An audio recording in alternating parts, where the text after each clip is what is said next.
Hello guys, আসসালামু আলাইকুম। Welcome back to my YouTube channel. Guys, তোমরা সবাই কেমন আছো? আশা করি ভালো আছো।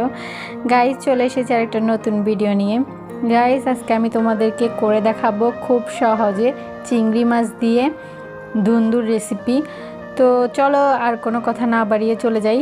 তো গাইস, তোমাদের আবারও বলে রাখি, আমার ভিডিওটা যদি ভালো লাগে তাহলে আমার চ্যানেলটিকে সাবস্ক্রাইব করবা, অবশ্যই এটা লাইক করবা, কমেন্ট করবা অ্যান্ড ভিডিওটা শেয়ার করবা। তো চলো দেখা যাক আমি কি কি উপকরণ ব্যবহার করছি। চলো। তো গাইস দেখো, ধুন্দুল রেসিপি করার জন্য আমি ফার্স্টে এখানে 1 কেজি ধুন্দুল কুটে ধুয়ে নিছি। তো এখানে 1 কেজি ধুন্দুল আছে, আর সাথে নিয়ে নিয়েছি হচ্ছে চিংড়ি মাছ। এই যে দেখো, এগুলো চিংড়ি মাছ, এগুলো বাজার থেকে কিনে আনা চিংড়ি মাছ। তো এগুলো ধুয়ে কুটে নিছি। তো এখন আমি চুলায় পাতিল বসিয়ে দিছি। এই যে দেখো, চুলায় পাতিল বসিয়ে দিলাম, তেল দিয়ে দিতেছি পরিমাণ মতো। তো এখন আমি দিয়ে দিব হচ্ছে কাঁচামরিচ। এই যে দেখো, পরিমাণ মতো কাঁচামরিচ দিয়ে দিতেছি। তো আমরা মরিচ কম খাই সব সময়, সেটা তো আগেও বলে রাখলাম। তো কাঁচামরিচ দিয়ে দিলাম। তো আমি এখন একটু নাড়াচাড়া করে নেব। এই যে একটু নাড়াচাড়া করে নিতেছি। এখন দিয়ে দিতেছি আমি রসুন, পরিমাণ মতো রসুন। তো রসুন দেওয়ার পরে আমি আবার একটু ভালো করে নাড়াচাড়া করে নিতেছি। এই যে দেখো, নাড়াচাড়া করে নিতেছি। তো নাড়াচাড়া করার পরে আমি এখন পেঁয়াজ কুচিগুলো দিয়ে দিতেছি, পরিমাণ মতো পেঁয়াজ কুচি দিতেছি। তো এই যে দেখো, পেঁয়াজ কুচিগুলো দেওয়া হয়ে গেছে। তো এখন আমি আবার একটু ভালো করে নাড়াচাড়া করে নেব। এই যে দেখো, নাড়াচাড়া করতেছি, একটু ভালো করে নাড়াচাড়া করে নিতেছি। তো কিছুক্ষণ নাড়াচাড়া করার পর আমি দিয়ে দেবো এখানে হচ্ছে টমেটো, আগে থেকে কেটে রাখা টমেটো দিয়ে দিছি। তো টমেটোগুলো দিয়ে আবার একটু নাড়াচাড়া করে নিতেছি। এই যে দেখো, তো নাড়াচাড়া করে নিতেছি টমেটো দেওয়ার পর। এখন আমি দিয়ে দেবো মরিচ গুঁড়ো, অল্প করে মরিচ গুঁড়ো দিয়ে দিলাম। মরিচ গুঁড়ো দেওয়ার পরে আমি আবার একটু নাড়াচাড়া করে নিতেছি। তো তোমরা এভাবে নাড়াচাড়া করে নেবা। তো একটু নাড়াচাড়া করার পর আমি এখন দিয়ে দিতেছি হলুদের গুঁড়ো। এই যে দেখো, হলুদের গুঁড়িগুলো দিয়ে দিলাম পরিমাণ মতো। তোমরা তোমাদের পরিমাণ মতো হলুদের গুঁড়ি দিয়ে নিবা, হলুদের গুঁড়ি, মরিচের গুঁড়ো সব তোমাদের পরিমাণ মতো দিয়ে নিবা। তো এরপর আমি দিয়ে দিলাম জিরার গুঁড়ি, পরিমাণ মতো জিরার গুঁড়ি দিয়ে নিলাম। তো জিরার গুঁড়ি দেওয়ার পরে আমি আবার একটু নাড়াচাড়া করে নিতেছি ভালো করে। এই যে দেখো, নাড়াচাড়া করে নিলাম। তো তোমরা এভাবে নাড়াচাড়া করে নেবা।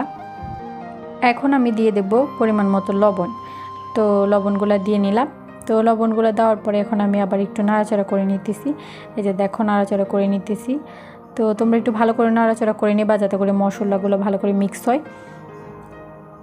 তো অল্প কিছুক্ষণ ভালো করে নাড়াচাড়া করার পর আমি এখন দিয়ে দেবো হচ্ছে চিংড়ি মাছ। এই যে চিংড়ি মাছগুলো দিয়ে দিছি।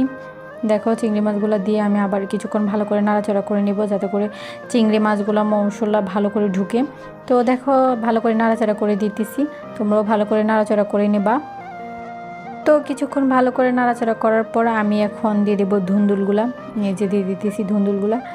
দেখো, ধুন্দুলগুলা দিয়ে দিতেছি সবগুলো। তো আমার ধুন্দুল সবগুলো দেওয়া শেষ হয়ে গেছে। তো আমি ধুন্দুল সবগুলো দেওয়ার পরে এখন এখানে অল্প পরিমাণ মতো পানি অ্যাড করব। তো গাইস দেখো, আমি পরিমাণ মতো পানি অ্যাড করে নিতেছি, যাতে করে ধুন্দুলগুলো ভালোভাবে সিদ্ধ হয়, ভালোভাবে মশলা ঢুকে ভিতরে। তো আমি তাই একটু পানি দিয়ে নিলাম। একটু পানি দেওয়ার পরে আমি এখন একটু নাড়াচাড়া করে নিব, উপরে নিচে ভালো করে নাড়াচাড়া করে দিব। এই যে দেখো, ভালো করে নাড়াচাড়া করে দিতেছি। তো তোমরা এভাবে ভালো করে নাড়াচাড়া করে দিবা। তো কিছুক্ষণ ভালো করে নাড়াচাড়া করার পর এখন আমি একটা ঢাকনা দিয়ে ঢেকে নিতেছি কিছুক্ষণের জন্য। অল্প কিছুক্ষণের জন্য আমি একটা ঢাকনা দিয়ে ঢেকে নিলাম। তো অল্প কিছুক্ষণ পর আমি আবার ঢাকনাটা তুলে একটু নাড়াচাড়া করে দেব। এই যে দেখো, নাড়াচাড়া করে দিতেছি ঢাকনাটা তুলে। তো একটু নাড়াচাড়া করে নিলাম, যাতে করে নিচে দিয়ে পোড়া না লেগে যায়, তাই একটু নাড়াচাড়া করে নিলাম। তো এখন আবার আমি ঢাকনা দিয়ে ঢেকে দিব আবার অল্প কিছুক্ষণের জন্য। তো কিছুক্ষণ পর আমি আবার ঢাকনাটা তুলে একটু নাড়াচাড়া করে দিতেছি। এই যে দেখো, নাড়াচাড়া করে দিতেছি, অনেকটাই হয়ে আসছে। তো একটু নাড়াচাড়া করে নিলাম। তো গাইস, এখন আমি আর একটু অল্প সময়ের জন্য ঢাকনা দিয়ে ঢেকে নিলাম। তো কিছুক্ষণ পর আমি ঢাকনাটা তুলে নিলাম। এই যে দেখো গাইস, ধুন্দুলগুলা হয়ে আসছে, একদম পারফেক্ট হয়েছে। তো এখন আমি চুলাটা বন্ধ করে দেব। তো গাইস, এখন আমি চুলাটা অফ করে দেব, কেননা আমার ধুন্দুলগুলো হয়ে আসছে। তো এখন আমি চুলাটা অফ করে নিলাম। এই যে দেখো, চুলাটা অফ করে নিলাম। তো গাইস দেখো একদম পারফেক্ট দুন্দুলবাজি আমি রেসিপি করে নিলাম, তোমাদেরকে দেখিয়ে দিলাম কিভাবে করলাম। তোমরা চাইলে এভাবে ট্রাই করতে পারো। তো গাইস দেখো এখানে আমি একটা প্লেটে নিয়ে নিলাম, সাজিয়ে নিলাম। তো আমি একদম পারফেক্ট দুন্দুল রেসিপি করে ফেলছি, যেটা আমি তোমাদের সাথে শেয়ার করলাম। তো তোমরা চাইলে এরকম ছটপট চিংড়ি মাছ দিয়ে ধুন্দুল রেসিপি করে ফেলতে পারো। তো গাইস আমার ভিডিওটা যদি তোমাদের সবার ভালো লাগে তাহলে আমার চ্যানেলটিকে অবশ্যই সাবস্ক্রাইব করবা, লাইক করবা, কমেন্ট করবা অ্যান্ড ভিডিওটা শেয়ার করবা। আজকের মতো এ পর্যন্ত, সবাইকে ধন্যবাদ। আল্লাহ হাফেজ। গাইস প্লিজ প্লিজ প্লিজ চ্যানেলটিকে সাবস্ক্রাইব করবা আর আমার সাথে থাকবা, আমি যেন প্রতিদিন তোমাদের জন্য নিত্য নতুন ভিডিও নিয়ে আসতে পারি। তো সবাইকে ধন্যবাদ। আল্লাহ হাফেজ।